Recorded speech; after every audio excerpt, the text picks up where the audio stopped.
இந்த 122வது கல்வி வளர்ச்சி நாள் விழாவிற்கு தலைமையேற்று நடத்தி கொண்டிருக்கும் நம்முடைய தாளாளர் அம்மா அவர்களுக்கும், தலைமை ஆசிரியர் அவர்களுக்கும், மகளிர் பள்ளி தலைமை ஆசிரியர் அவர்களுக்கும், இருபால் ஆசிரியர்களுக்கும், மாணவர்களுக்கும் இந்த மாலை நேரத்தில் என் முதற்கண் மாலை வணக்கத்தை தெரிவித்துக் கொள்கிறேன்.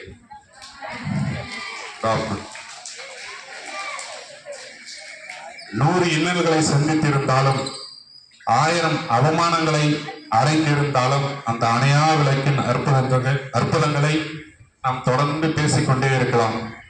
எண்ணற்ற நிகழ்வுகள், அதில் ஒரு சிலரை மட்டும் நான் கூறி விடைபெறுகிறேன்.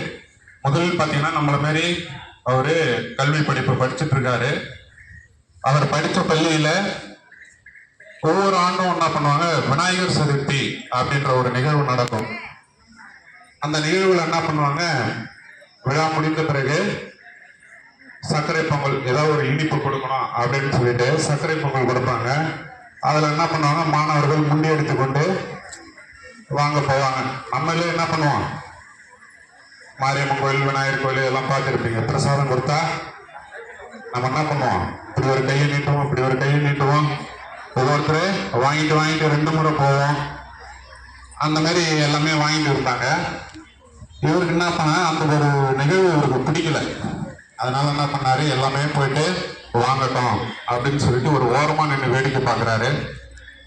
அதுக்கப்புறம் என்ன பண்ண, எல்லாமே வாங்கி முடிச்ச பிறகு மீந்த கம்மியா இருக்குது, மீந்த இதுல மட்டும் கம்மியா வாங்கிட்டு போறாரு. வீட்டுக்கு போயிட்ட உடனே எல்லா மாணவர்களும் நிறைய வாங்கிட்டு வராங்க, நீ மட்டும் கம்மியா வாங்கிட்டு வரேன்னு தன்னுடைய தாய் கேட்கிறாங்க. அப்ப என்ன சொன்னாங்க, தவறு என் மேல இல்ல, எல்லா மாணவரிடமும் 5 ரூபாய் அவங்க பெற்றாங்க அந்த நிகழ்வுக்காக.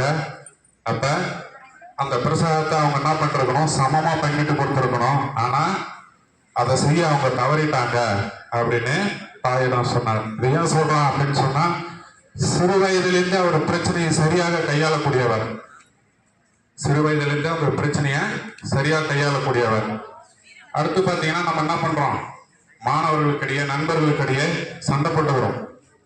ஆனா அவரு ஒரு தலைமை பொறுப்பே இருக்கிறார், கட்சியிலேயே ஒரு தலைமை பொறுப்பே இருக்கிறார். அரசியல்ல தன்னை எழுத்து 2 பேர் நிக்கிறாங்க, சுப்பிரமணிய சாமி, பக்தாசலம் அப்படின்னு நீங்க கேள்விப்பட்டிருப்பீங்க. 2 பேருமே தன்னை எடுத்து நிக்கிறாங்க, காமராஜரை எடுத்து நிக்கிறாங்க. ஆனா அந்த சூழ்நிலை என்ன பண்றாரு, கடைசி நேரத்துல அவங்க 2 பேருமே எடுத்து இவர் வெற்றி பெறாரு. வெற்றி பெற்ற பிறகு